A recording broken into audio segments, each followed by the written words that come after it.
Subscribe channel Truth.id dan aktifkan lonceng notifikasi untuk mendapatkan informasi seputar live streaming dan video khotbah terbaru. Posisi tombol subscribe berada di kanan atas channel kami dan jangan lupa nyalakan loncengnya.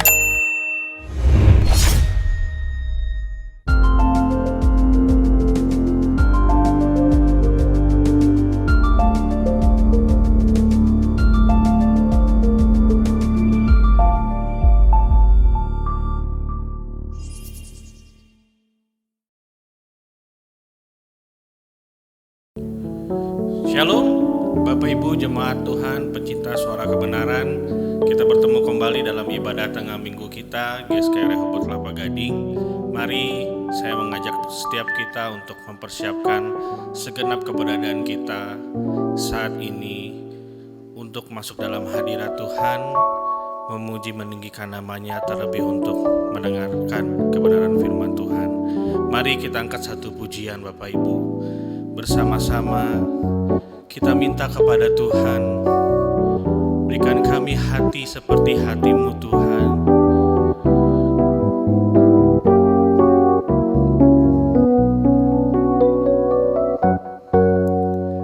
Beriku hati untuk tidak ingin dipuji, beriku hati untuk tidak ingin dipuja, sebab hanya Engkau yang layak dipuji-puja, Tuhanku, ya Allahku. Beriku hati untuk tidak ingin dipuji, beriku hati untuk tidak ingin dipuja, sebab hanya Engkau yang layak dipuji-puja, Tuhanku, ya Allahku. Langit dan bumi, Engkau yang menciptakan keadaanku, jua Kau yang berikan. Semua yang ku miliki datang daripadamu. Segala puji, syukur, hormat bagimu, Yesus.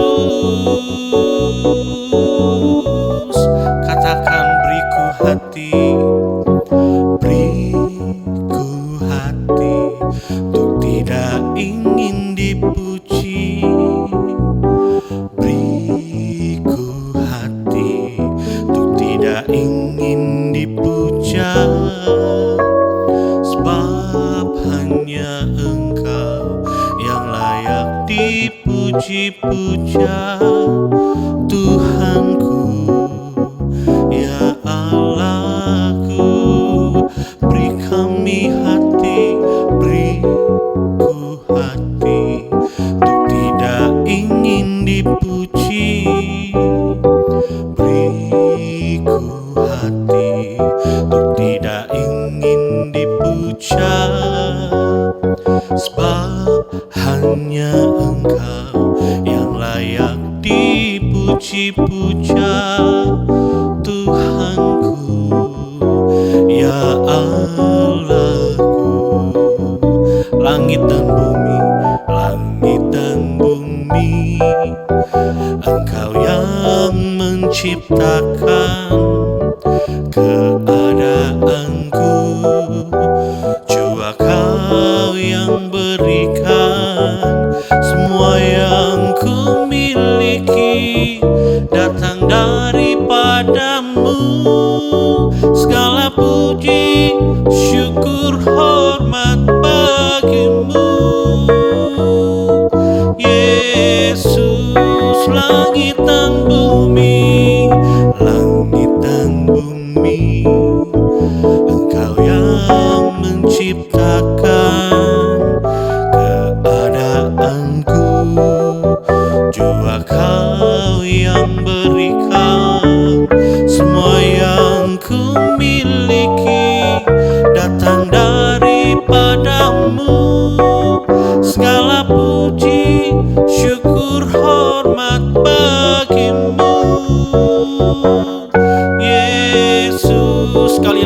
kita katakan langit dan bumi, langit dan bumi, Engkau yang menciptakan keadaanku, jua Kau yang berikan. Semua yang ku miliki datang daripadamu. Segala puji, syukur, hormat bagimu, Yesus. Segala puji, syukur, hormat bagimu, Yesus. Segala puji, syukur, hormat bagimu, Yesus.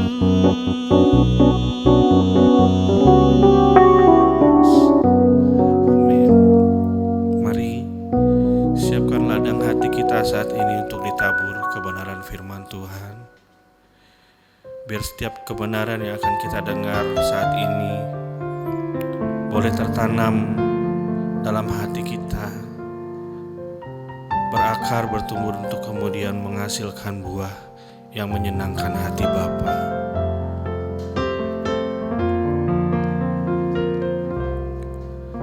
Semua yang menyenangkan hatimu, semua yang memuaskan hatimu,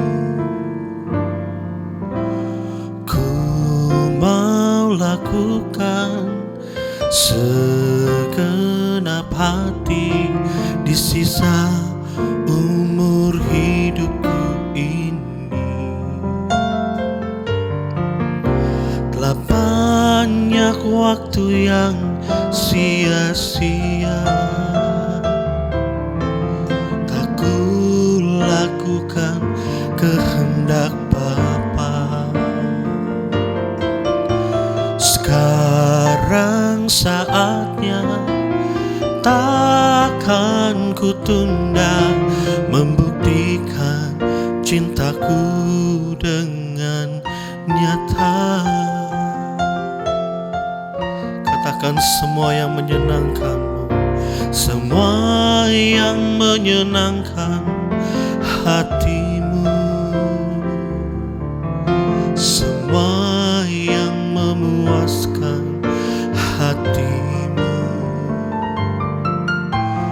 ku mau lakukan segenap hati di sisa umur hidupku ini.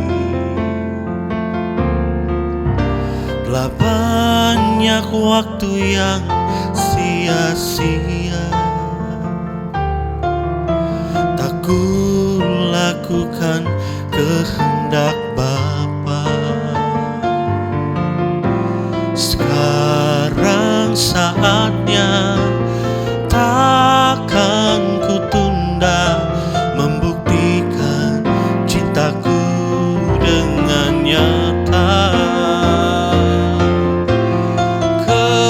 Kerinduanku sebelum akhir hidupku melakukan yang Bapa ingini. Segenap hidupku sebagai persembahan yang berkenan di hadapan Tuhan. Kerinduanku sebelum akhir hidupku melakukan yang Bapa ingini. Segenap hidupku sebagai persembahan yang berkenan di hadapan Tuhan. Telah banyak waktu yang telah kami sia-siakan Bapa. Ini saatnya kami komitmen kepadamu Tuhan. telah banyak waktu yang sia-sia. Tak kulakukan kehendak Bapa. Sekarang saatnya, takkan ku tunda membuktikan cintaku dengan nyata. Kerinduanku sebelum akhir hidupku melakukan yang Bapa ingini. Segenap hidupku sebagai persembahan yang berkenan di hadapan Tuhan. Kerinduanku sebelum akhir hidupku melakukan yang Bapa ingini. Segenap hidupku sebagai persembahan yang berkenan di hadapan Tuhan. Sekali lagi kita katakan, kerinduanku sebelum akhir hidupku melakukan yang Bapa ingini. Segenap hidupku sebagai persembahan yang berkenan di hadapan Tuhan. Segenap hidupku sebagai persembahan yang berkenan di hadapan Tuhan. Segenap hidupku sebagai persembahan yang berkenan di hadapan Tuhan.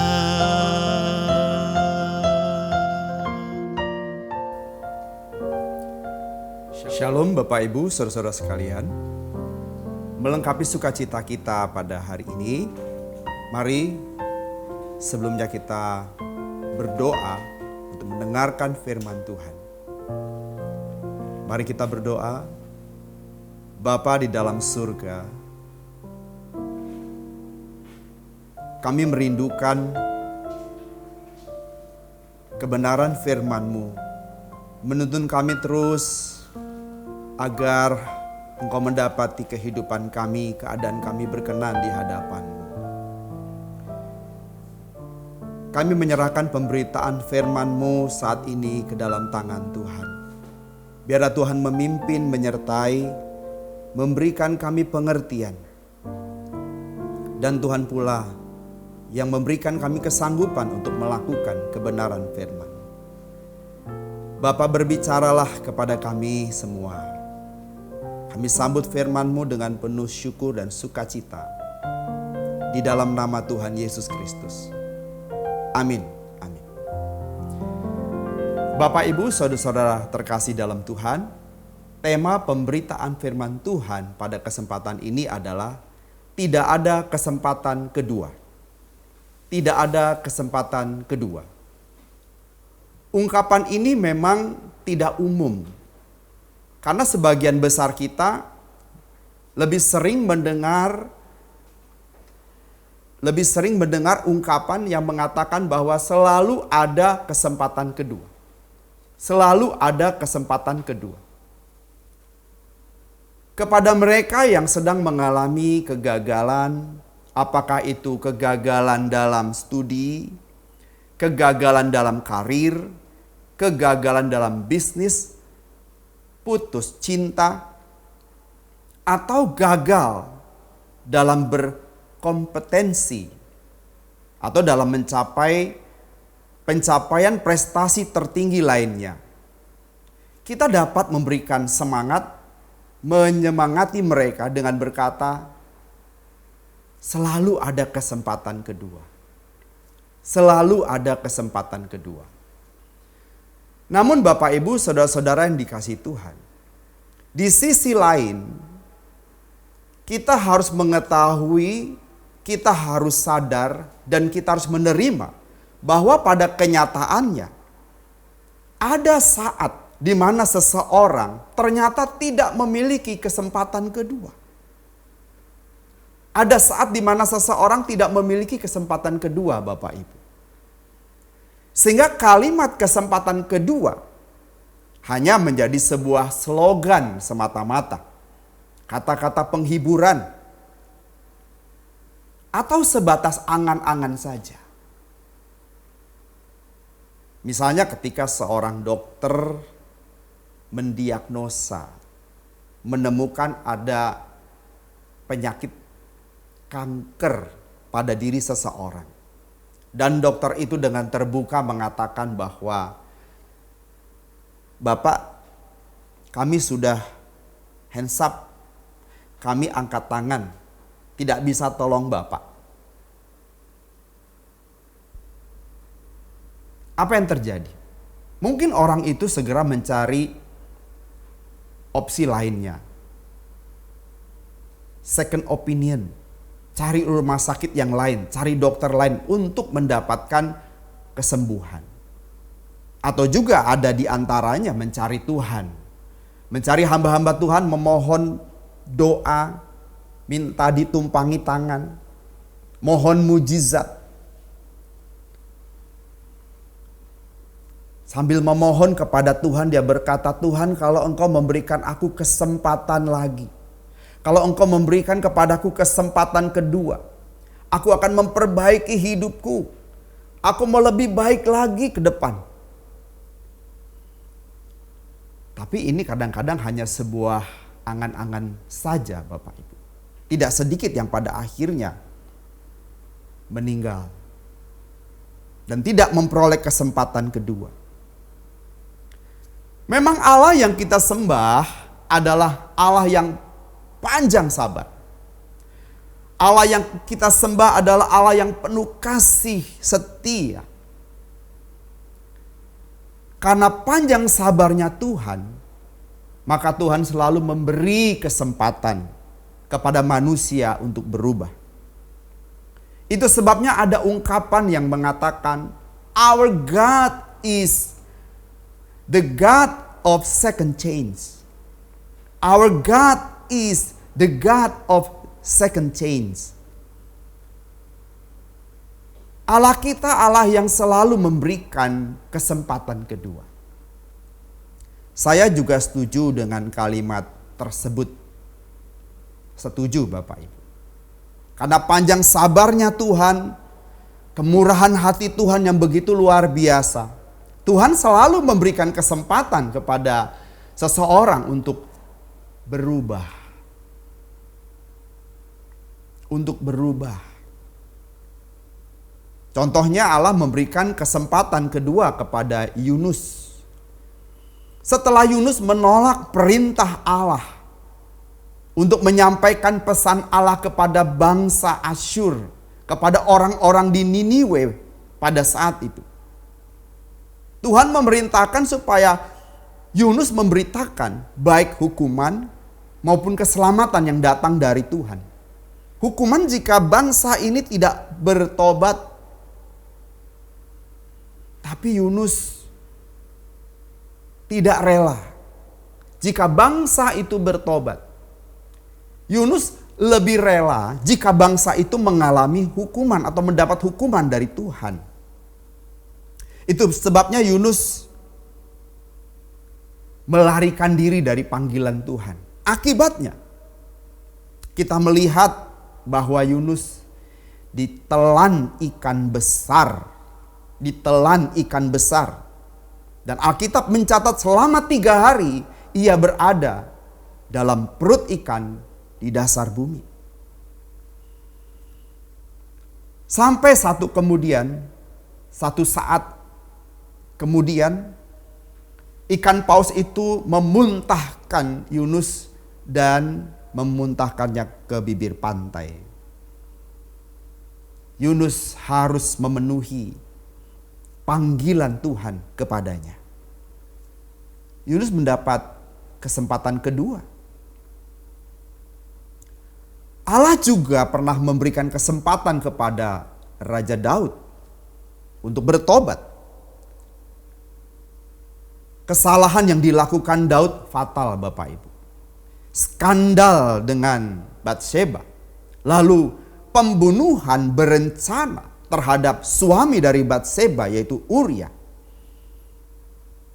Seharusnya Daud tidak mendapatkan kesempatan kedua karena kejahatannya ini amat sangat. Pembunuhan tingkat 1. Tetapi Allah dengan penuh kasih yang besar memberikan kesempatan kepada Daud untuk bertobat. Allah memberikan kesempatan kepada Daud untuk merubah keadaannya. Memberi kesempatan untuk benar-benar menunjukkan cintanya kepada Tuhan. Nah, Bapak Ibu, memang Daud benar-benar berubah. Karena Tuhan memberikan kesempatan. Contoh lainnya, Bapak Ibu. Saya mau menunjukkan bahwa memang Allah juga memberikan kesempatan kepada manusia untuk berubah. Misalnya, contoh lainnya, Bapak Ibu. Kita semua pasti tahu apa yang dilakukan oleh Petrus. Berapa kali Petrus menyangkal Tuhan? 3 kali. 3 kali menyangkal Tuhan.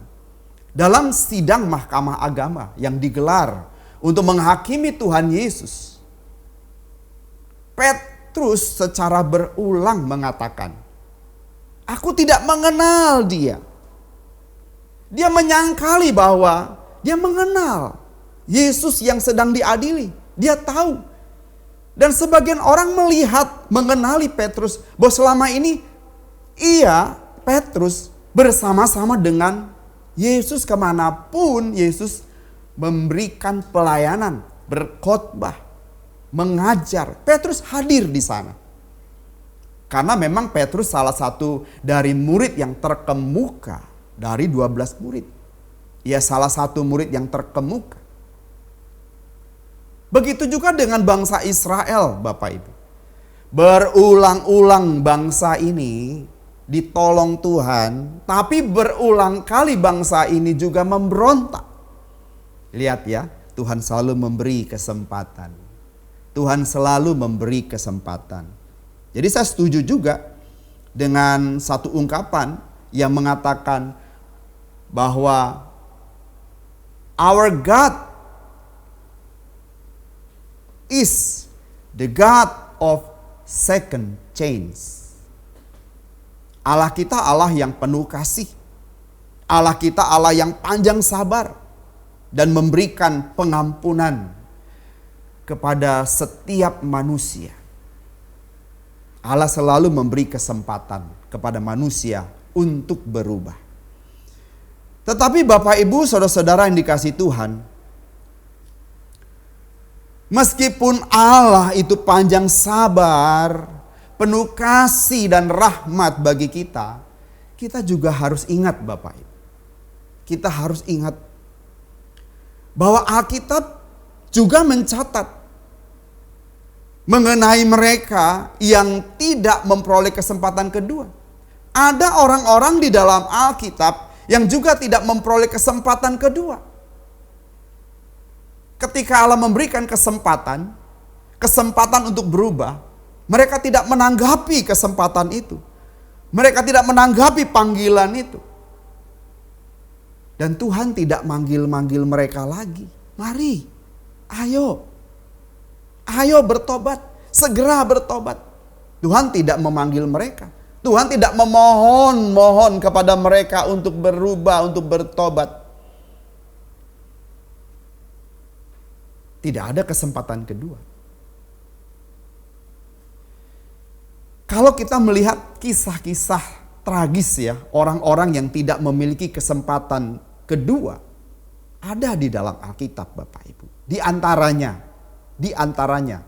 jika kita membaca di dalam Ibrani pasal 12 ayat 16 sampai 17. Saya akan membaca bagi Bapak dan Ibu. Surat Ibrani pasal 12 ayat 16 sampai 17. Saya coba membaca mulai ayat yang ke-15 Bapak Ibu, ya. 15 Ibrani pasal 12 ayat 15 sampai 17. Demikian firman Tuhan.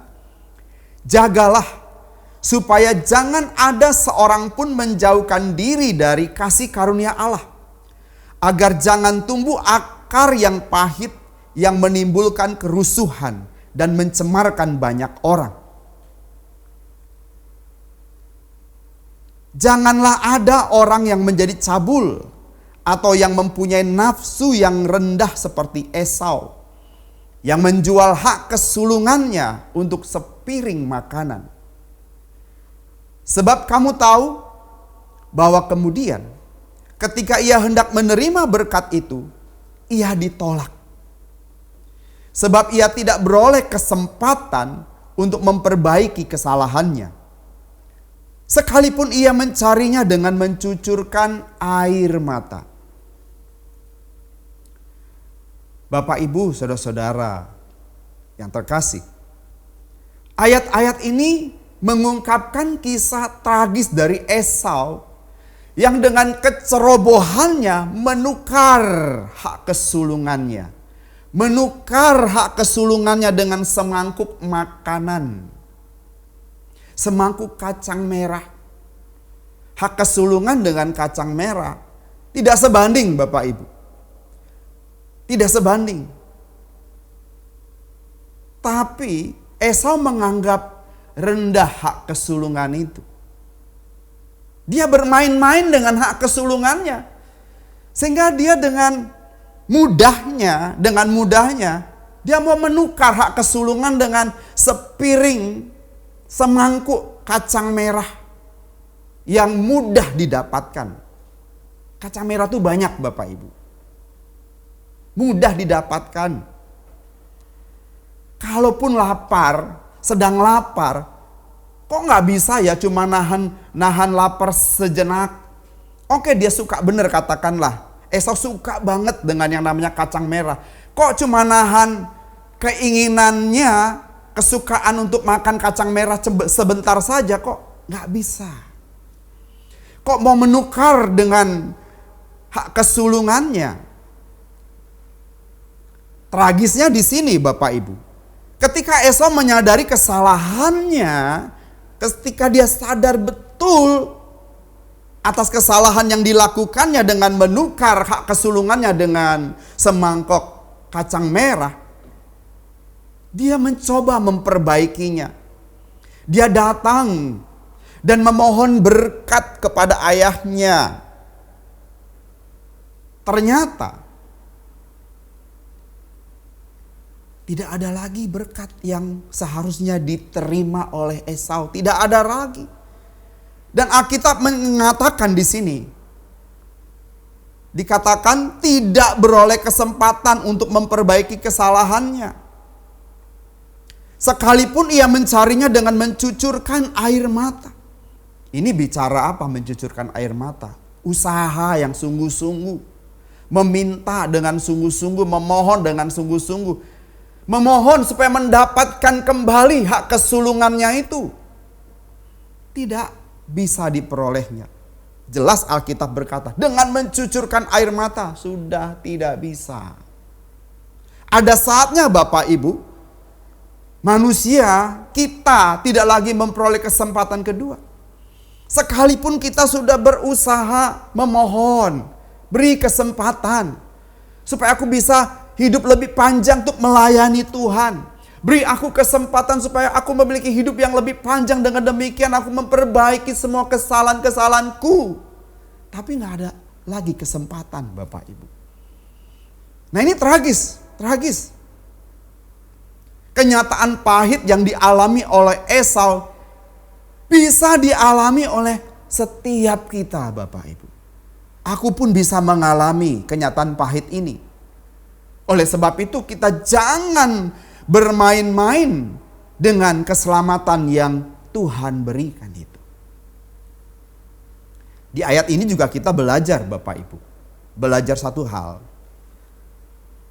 Bahwa Allah tidak menentukan seseorang untuk diselamatkan. Yang lain dibinasakan.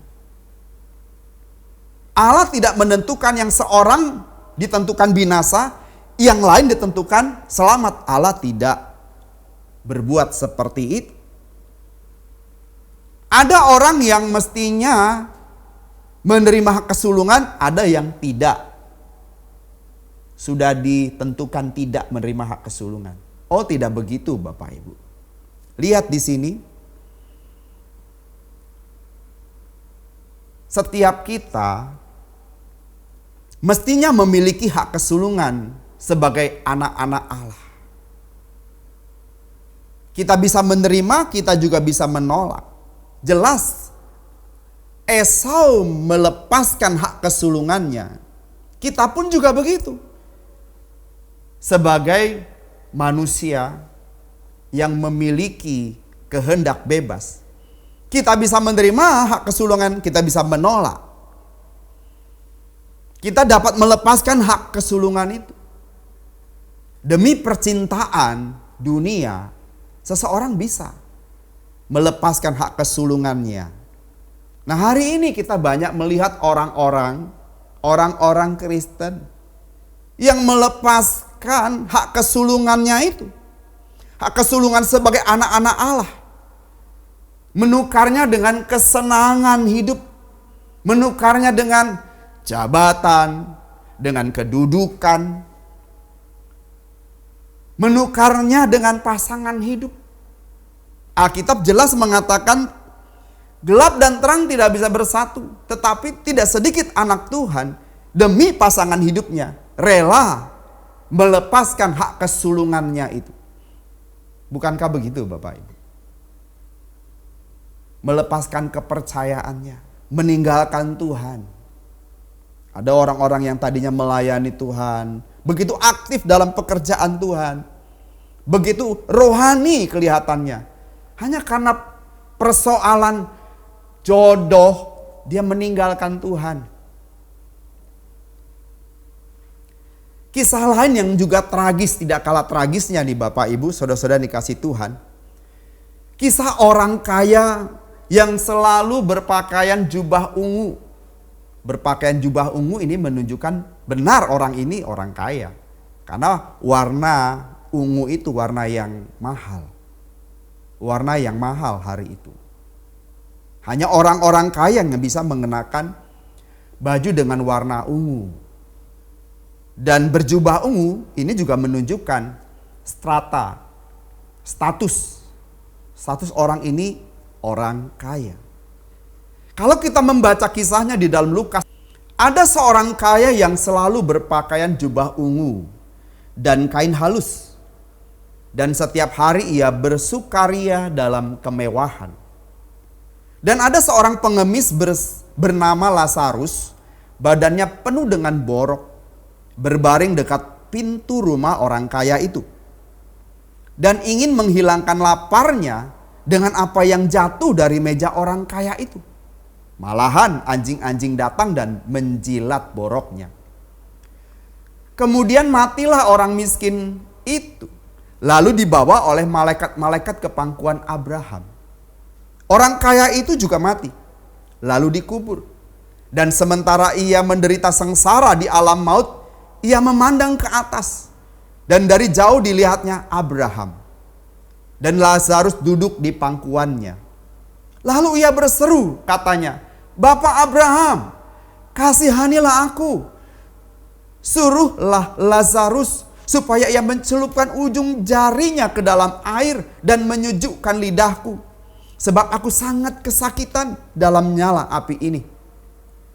Tetapi Abraham berkata, "Anak, ingatlah bahwa engkau telah menerima segala yang baik sewaktu hidupmu.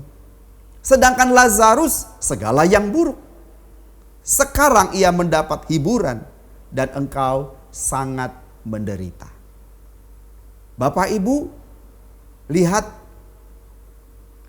walaupun ini boleh dikatakan sebagai perumpamaan, tetapi tentu dari sekian banyak manusia pada hari itu yang ada di kota-kota besar pada saat itu, ada pasti kisah seperti ini. Orang-orang kaya yang tidak peduli dengan orang-orang miskin, orang-orang papa yang ada di depan matanya.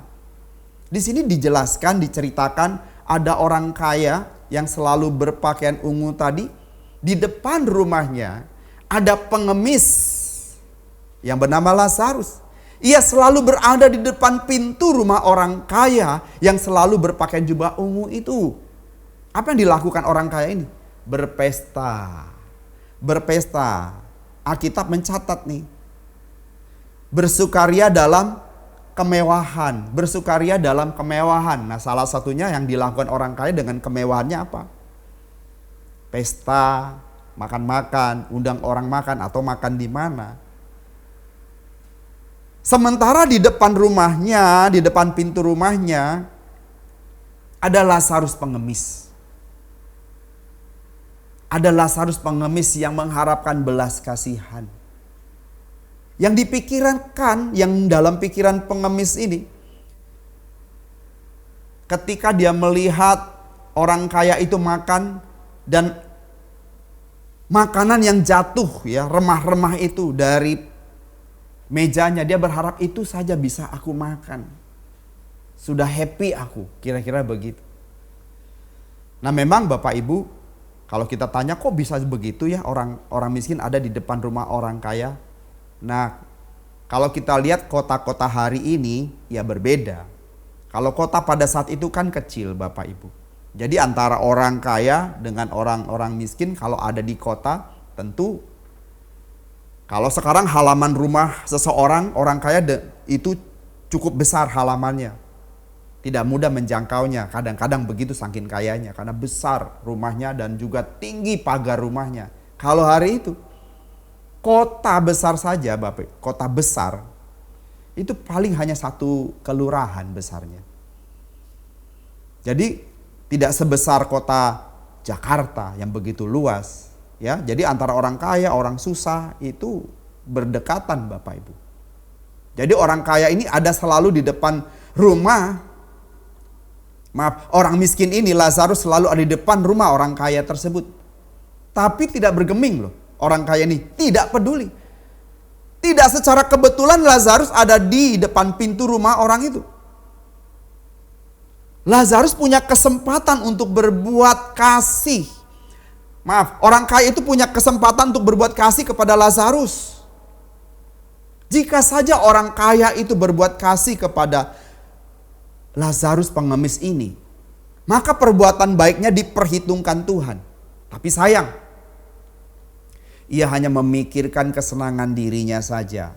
Dia tidak memedulikan keselamatan orang lain, tidak memedulikan kesusahan sesamanya. Ia menunda-nunda untuk menolong, untuk berbuat sesuatu yang baik. Sampai pada hari kematiannya. Dia tidak tahu kapan dia mati. Tidak tahu. Kita pun tidak tahu kapan kita mati. Oleh karena itu, mari kita memberikan waktu kita, tenaga kita, kesempatan yang ada untuk berbuat baik. Mengumpulkan harta di surga, berbuat baik. Bagaimana kita bisa mencapai keadaan, bisa sepikiran dengan Tuhan, seperasaan dengan Tuhan. Tuhan juga memiliki perasaan yang penuh iba kepada orang papa, orang yang susah.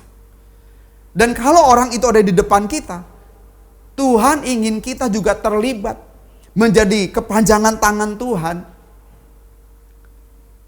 untuk menolong mereka, menggapai mereka. Dan kalau kita mengambil bagian dalam hal mengasihi sesama, berbuat baik, kita diperhitungkan di hadapan Tuhan. Keadaan kita diperhitungkan Tuhan kelak. Kita tidak tahu kapan mati. Kalau dihitung, ditimbang-timbang oleh Tuhan, lebih banyak mana perbuatan baik yang berkenan di hadapan Tuhan dengan perbuatan yang tidak berkenan di hadapan Tuhan. Kita punya kesempatan untuk mengerjakan atau mengambil bagian dalam pekerjaan Tuhan dibandingkan dengan kita lari dari tanggung jawab, kita lari dari panggilan Tuhan, kita tidak mengerjakan pekerjaan yang seharusnya menyenangkan hati Tuhan. Pekerjaan yang seharusnya kita lakukan untuk menyenangkan hati Tuhan, tetapi kita lebih menyenangkan diri kita. Kita tidak tahu kapan kita mati. Nah, banyak orang tidak punya kesempatan kedua. Itu sebabnya dia berkata saat-saat terakhir hidupnya, kalau Tuhan masih memperpanjang umurku, aku mau melayani Tuhan. Aku mau mengasihi Tuhan lebih lagi. Tapi seharusnya Bapak Ibu, selagi kita masih sehat, masih kuat, masih punya kesempatan banyak melayani Tuhan, ayo kita melayani Tuhan. Ayo kita memberikan yang terbaik bagi Tuhan. Yuk kita mengisi hari-hari hidup kita dengan kebenaran dan praktekkan kebenaran itu dalam kehidupan kita. Karena kita tidak tahu kapan kita dipanggil pulang. Kapan kita meninggalkan dunia ini? Di mana pembaringan terakhir kita?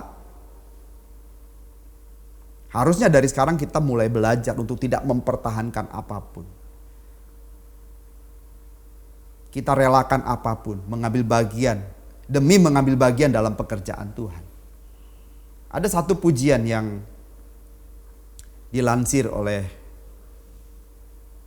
Bapak Gembala Sinode kita. Kalau hari ini hari terakhirku.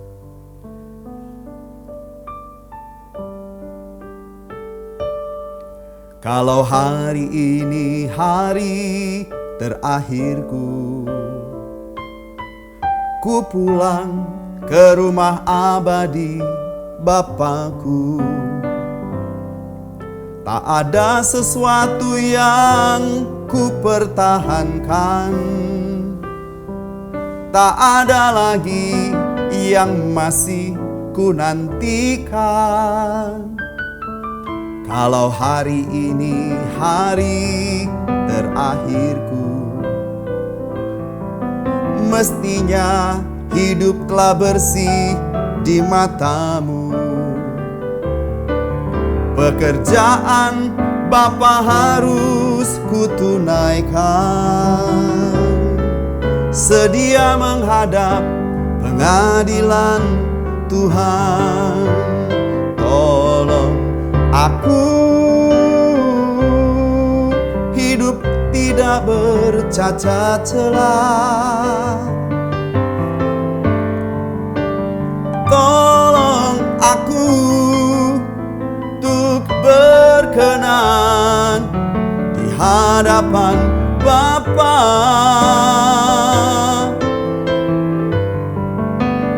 Hanya ini satu-satunya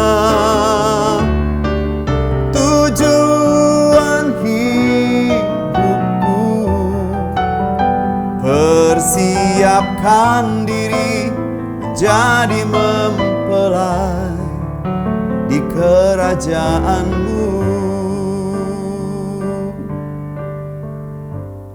Selagi kita masih memiliki kesempatan, harusnya kita benar-benar mempersiapkan diri Bapak Ibu.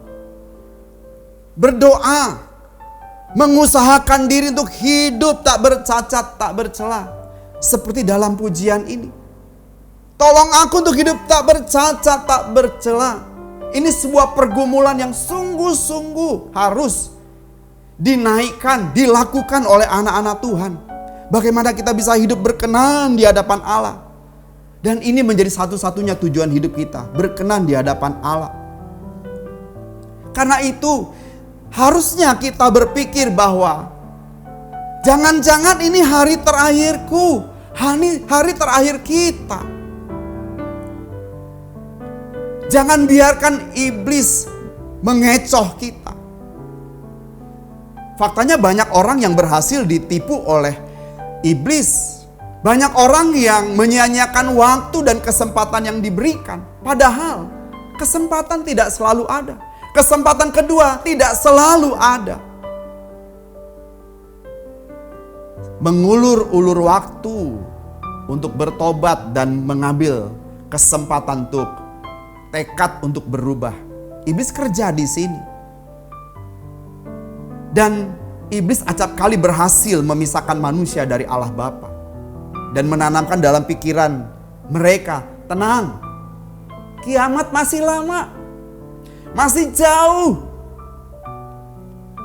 Tenang, kamu masih muda, masih bisa menikmati segala sesuatu yang bisa menyenangkan dagingmu, masih muda, masih punya banyak waktu. Ntar saja, nanti saja kalau sudah tua. Kita lupa bahwa daun-daun di luar sana yang berguguran itu bukan hanya daun-daun kering, daun-daun muda juga berguguran. Karenanya saya berharap kita semua, saya dan kita semua yang mendengarkan kebenaran ini, selalu berpikir, tidak ada kesempatan kedua. Jangan-jangan ini kesempatan terakhir kita. Ini kesempatan terakhir kita. Mari kita berusaha memanfaatkan kesempatan yang ada untuk berubah, guna menyenangkan hati Allah, dengan hidup sesuai kehendak Allah, hidup sesuai dengan rencananya. Jangan ceroboh, kita mesti berjaga-jaga. Berjaga-jaga, sebab kita tidak tahu kapan hari terakhir kita. Tidak ada seorang pun yang tahu kapan hari terakhir hidupnya. Jadi sangatlah tepat dan bijaksana kalau kita berpikir, ini hari terakhirku. Ketika kita bangun pagi, kita mengucap syukur, kita mencari wajah Tuhan, tanamkan dalam pikiran dan hati kita, ini hari terakhirku. Aku harus mempersiapkan diri menjadi mempelai kerajaanmu, mempelai kerajaan Tuhan. Jadikan ini satu-satunya tujuan hidup kita. Sehingga kita dengan berjaga-jaga kita, yang memang kita tidak tahu kapan kita dipanggil pulang, di mana hidup kita berakhir, di mana pembaringan terakhir kita. Beberapa waktu yang lalu ada satu kendaraan yang menabrak sekian banyak orang. Dia tidak melihat lampu merah.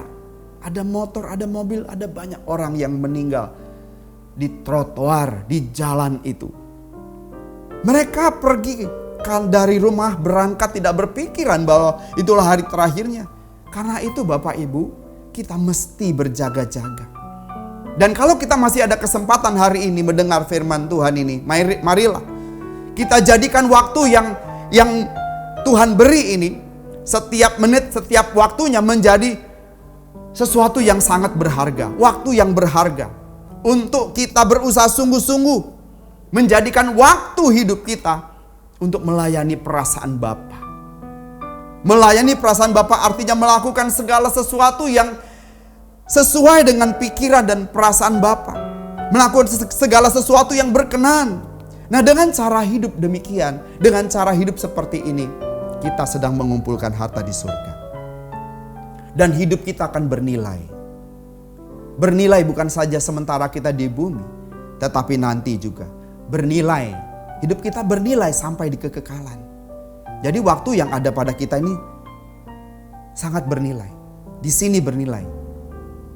Sampai nanti di kekekalan. Di sini bernilai karena kita memanfaatkan waktu yang ada untuk menyenangkan hati Bapa. Maka waktu yang kita miliki hari ini akan bernilai sampai di kekekalan. Orang yang melayani perasaan Bapa sejak di bumi ini akan diperkenan untuk hidup bersama-sama dengan Bapa di dalam kerajaannya kelak. Bapak Ibu, tanamkan dalam pikiran kita, tidak selalu ada kesempatan kedua. Tidak ada kesempatan kedua. Supaya kita bisa berjaga-jaga, supaya kita menjadi bijaksana, memanfaatkan waktu yang ada. Waktu yang ada berharga. Tujuan kita hidup hanya bagaimana kita bisa melayani Allah, mencapai keadaan berkenan, sepikiran dan seperasaan dengan Allah. Dan satu kali hari kelak kita pasti bersama-sama dengan Allah di dalam kekekalan. Tuhan memberkati kita semua. Mari kita berdoa. Kami bersyukur akan sabda-Mu. Patrikan firman-Mu Bapa di hati kami. Terima kasih Tuhan. Dalam nama Tuhan Yesus Kristus kami berdoa. Amin. Tuhan memberkati kita semua. Shalom.